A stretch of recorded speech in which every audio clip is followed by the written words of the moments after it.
તો મિત્રો તમારું સ્વાગત છે।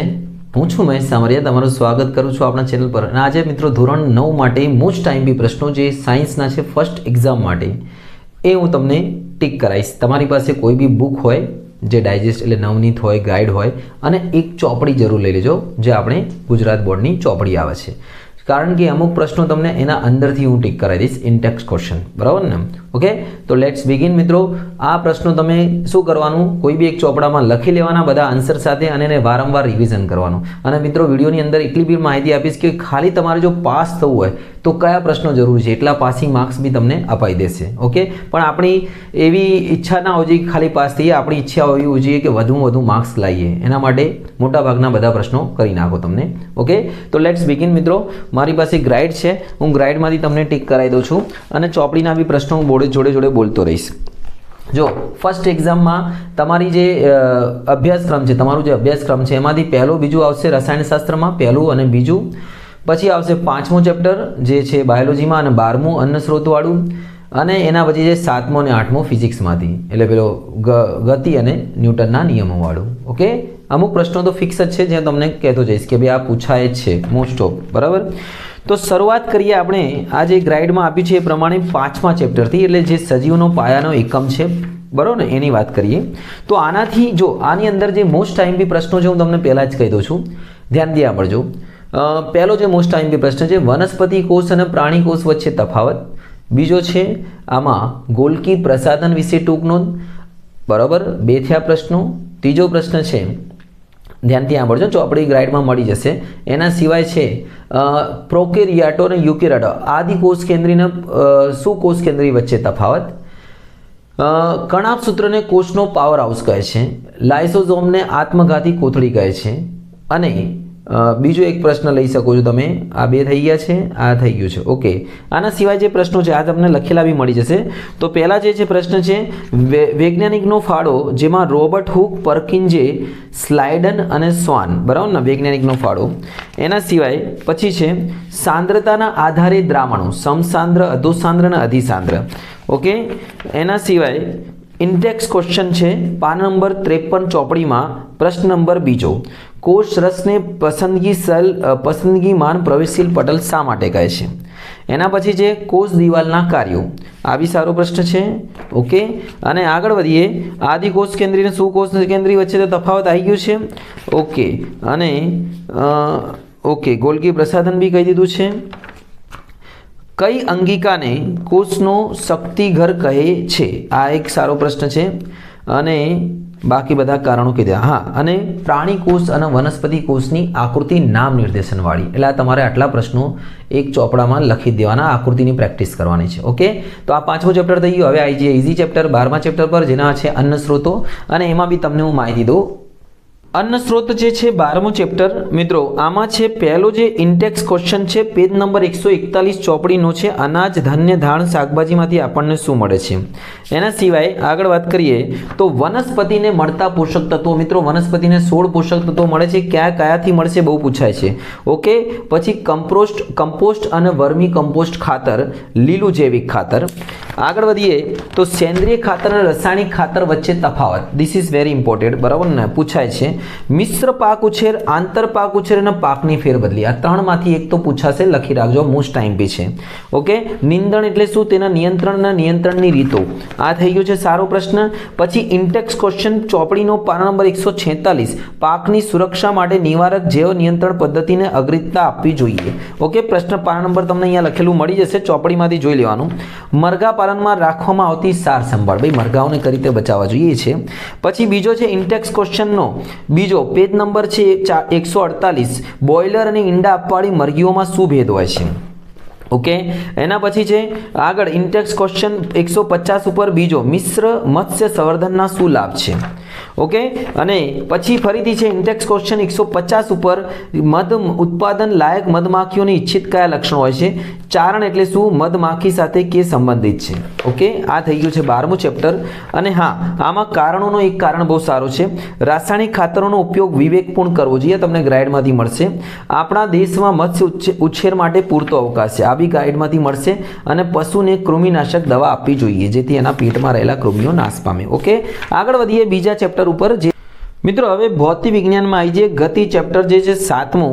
હવે જો આ 7મા ચેપ્ટરને મોઢે કરવાની તમને શોર્ટકટ રીત બતાવું. તમારે 3 તફાવત કરી લેવાના. હું જે કહું છું પહેલાં એ વેગ પ્રવેગ, બરાબર ને, અંતર સ્થાનાંતર, પ્રવેગ અને પ્રતિપ્રવેગ, આ બધામાં તમારે વ્યાખ્યા સાથેનું સૂત્ર બી મોઢે કરી લેવાનું. આટલા 3 તફાવત કરી લેવાના: વેગ પ્રવેગ, પ્રવેગ પ્રતિપ્રવેગ, ઓકે, અને અંતર અને સ્થાનાંતર. આટલું કર્યા પછી એક હજી કરેલો તફાવત નિયમિત ગતિ અને અનિયમિત ગતિ. એટલે કેટલા તફાવત થઈ ગયા? 4. ઓકે, 4 તફાવત થઈ ગયા છે. અને એના પછી હવે જેટલા પ્રશ્નો કહું છું ધ્યાનથી સાંભળજો. એમાં સૌથી એક સારો પ્રશ્ન છે જે આના અંદર પાર્ટની અંદર છે. હા, 2 પ્રશ્નો મોસ્ટ આઈએમપી: અંતર અને સમયના આલેખના ઉપયોગો અને વેગ અને સમયના આલેખના ઉપયોગો. અંતર અને સમયના આલેખના ઉપયોગો અને વેગ અને સમયના આલેખના ઉપયોગો. ઓકે, આ તમને મળી જશે પેજ નંબર, આ ગ્રાઇડનું છે એટલે તમને ગ્રાઇડ કદાચ નવી જૂનીમાં ફરક પડે, પણ આ ઉપયોગો તમને શોધી નાખજો. એના પછી છે એના પછી હા આ રહ્યું સંદર્ભ બિંદુ. સ્ટાર્ટિંગથી કરીએ તો સંદર્ભ બિંદુ એટલે શું? તેનું સ્થાન દર્શાવવા માટે તેનો ઉલ્લેખ અનિવાર્ય છે. ઓકે, પછી પેજ નંબર 74 ચોપડીનો ઇન્ટેક્સ ક્વેશ્ચન પહેલો, આ તમારે કરી લેવાનું છે. એના પછી છે મોટા પ્રશ્નોની વાત કરીએ તો મોટા પ્રશ્નોમાં ઝડપ અને વેગનો તફાવત બી લખી લેજો. ઝડપ અને વેગનો તફાવત એટલે હવે 5 તફાવત થઈ ગયા છે. 5 તફાવતમાં ચેપ્ટર તમારું અડધાથી વધારે કવર થઈ જશે ભાઈ, આટલું કરી લેવાનું. અને છેલ્લે એક સમીકરણો છે આની અંદર, ગતિના સમીકરણો અથવા નિયમિત પ્રવેગી ગતિના સમીકરણોના સૂત્રો લખો. 3 સમીકરણો છે, બહુ સારા છે, એ કરી નાખવાના. અને નિયમિત વર્તુળમાં કહે ગતિ. આટલા પ્રશ્નો 7મામાંથી નિયમિત વર્તુળમાં એ ગતિ સમજાવો. અને 8મામાં આવી જઈએ ભાઈ. 8મામાં તો તમને મોઢે કહી દઉં છું કયા કયા પ્રશ્નો તમારે કરવાનું છે. જો સમજી લો. પહેલાં તો ન્યૂટનનો ગતિનો પહેલો નિયમ ઉદાહરણ આપી સમજાવો. ન્યૂટનનો ગતિનો બીજો નિયમ લખો અને F બરાબર ma સૂત્ર તારવો. આ જે સૂત્ર છે, આ જે બીજો છે એ પૂછાય છે. F બરાબર ma સૂત્ર તારવો. ન્યૂટનનો ત્રીજો નિયમ લખો અને તેના ઉદાહરણ આપો. બહુ બધા આ બી પૂછાય છે.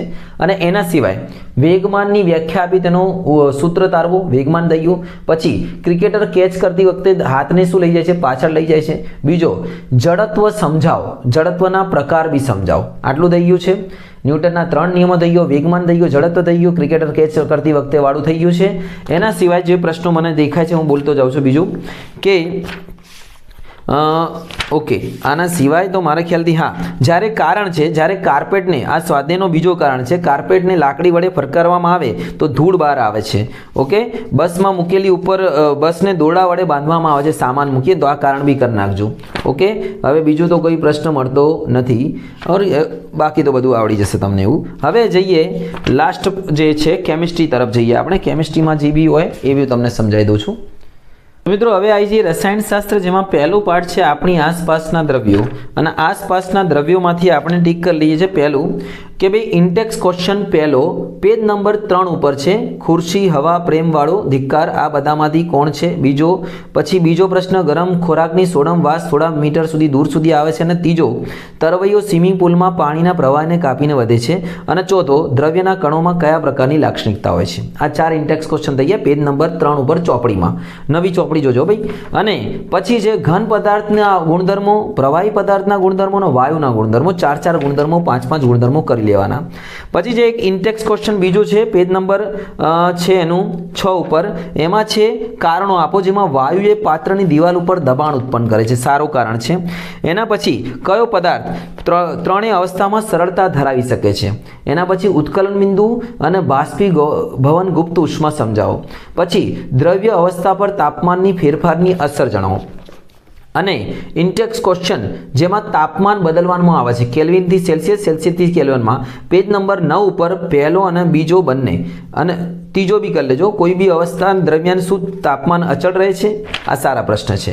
એના સિવાય સ્વાધ્યાય અને ઇન્ટેક્સ પ્રશ્નોત્તર હજી બી પેજ નંબર 10 ઉપર, ઇન્ટેક્સ ક્વેશ્ચન પેજ નંબર 10 ઉપર પહેલો, બીજો, ત્રીજો, ચોથો અને પાંચમો. 5 ગરમ સૂકાવાળો, કુલરવાળો, પછી માટલાવાળો, એસિટોનવાળો, કપમાં રહેલી ગરમ ચાવાળો, ઉનાળામાં કેવા કપડાં જોઈએ. 5માંથી એક મળશે 100%.